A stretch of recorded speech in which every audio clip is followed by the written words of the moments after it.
Hi, everyone. Thank you so much. It's an honor and a pleasure to be here. My name is Sarah Friedhoff. My pronouns are she, her, hers. I'm a woman who's wearing a brown sweater and black pants.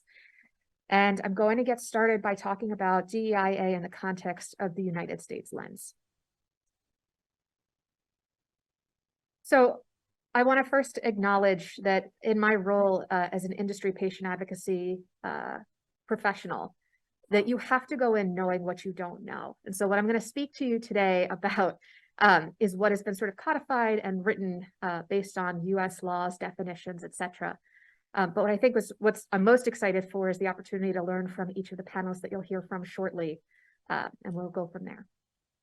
So defining rare disease in the United States, you may be familiar that under the Orphan Drug Act, rare diseases are defined as diseases or conditions that affect less than 200,000 people in the United States. You may also have heard the term ultra rare disease thrown around. There's no official codified definition for what that means yet, although there's some scholastic literature that says anything under 10,000 people in the United States might be that threshold. But the current definition that we have here in the United States is less than 200,000 people. So what do we mean by DEIA? So I had help from Harsha to look through what does the United States define that as? And unfortunately, or I think there's room to grow, so there's a fortunately to this too. There's not a whole lot of codification when it comes to DEIA. One of the best resources for it was from an executive order on diversity, equity, inclusion, and accessibility in the federal workforce. So the language that you see up on the screen, I see some folks taking pictures. My slides are text heavy, so I encourage you to take pictures. But you can see here diversity, including many communities, identities, races, ethnicities, backgrounds, abilities, cultures, and beliefs, including underserved communities. I've bolded that because we're going to talk about what that means. That's an extra and added layer. Equity, consistent and systematic, fair, just, and impartial treatment of all individuals, including individuals who belong to underserved communities that have been denied such treatment. Inclusion, the recognition, appreciation, and use of talents and skills of all backgrounds. And accessibility, the design, construction, development, maintenance of facilities, information and communication technology, programs and services so that all people, including people with disabilities, can fully and independently use them.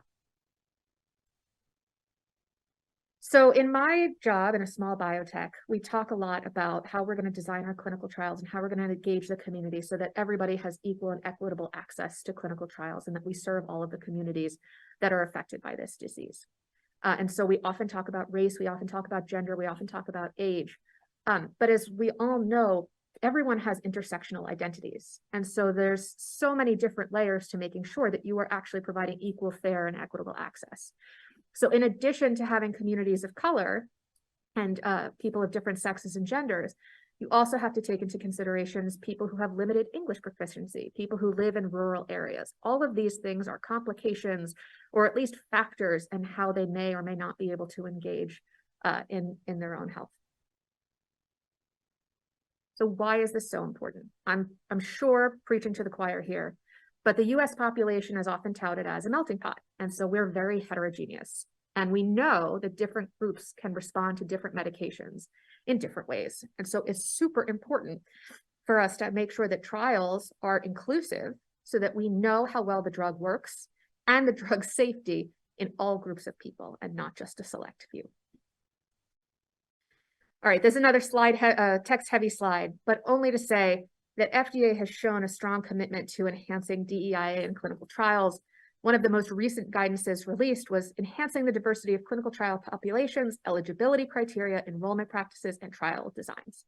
And you can see under 1, 2, and 3, I've sort of listed out the main sections here, but they've given some really wise advice, including in section 3, talking specifically about eligibility criteria and recruitment for rare disease clinical trials. So I encourage you, if you haven't read it already, to take a look.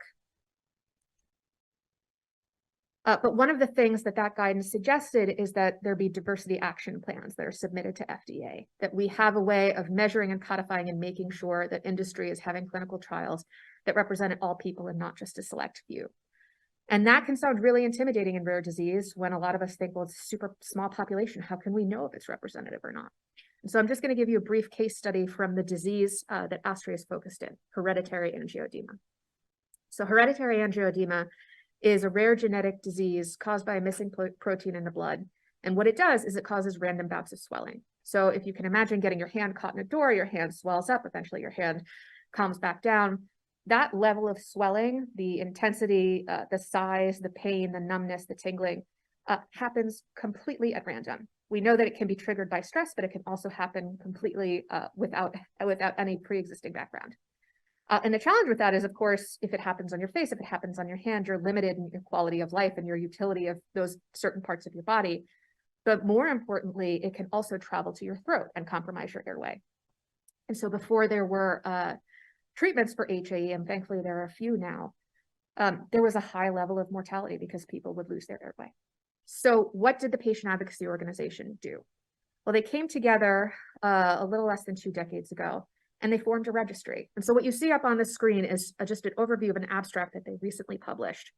And their stated goal was to take the registry and the information they collected and improve upon our understanding of HAE, which in part helps companies like mine understand, well, what does a representative clinical trial look like?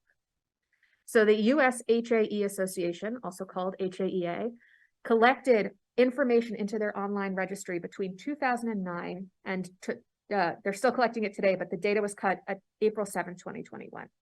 They used a series of different questionnaires, demographic, natural history, family history, and outcomes from the disease, and prevalence of comorbid conditions.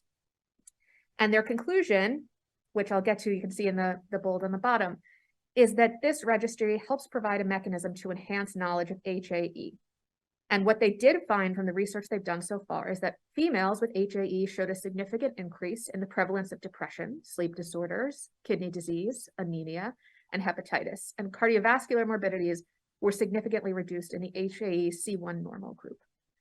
So again, I'm excited to have this conversation and talk about rare disease and DEIA, and it'll be my pleasure in just a moment to introduce Dr. Tangaraj to talk about this further. But hopefully this has been a useful primer as we begin to explore what we can be doing to make DEIA more of a central focus across the work that advocacy groups are doing and the work that industry is doing.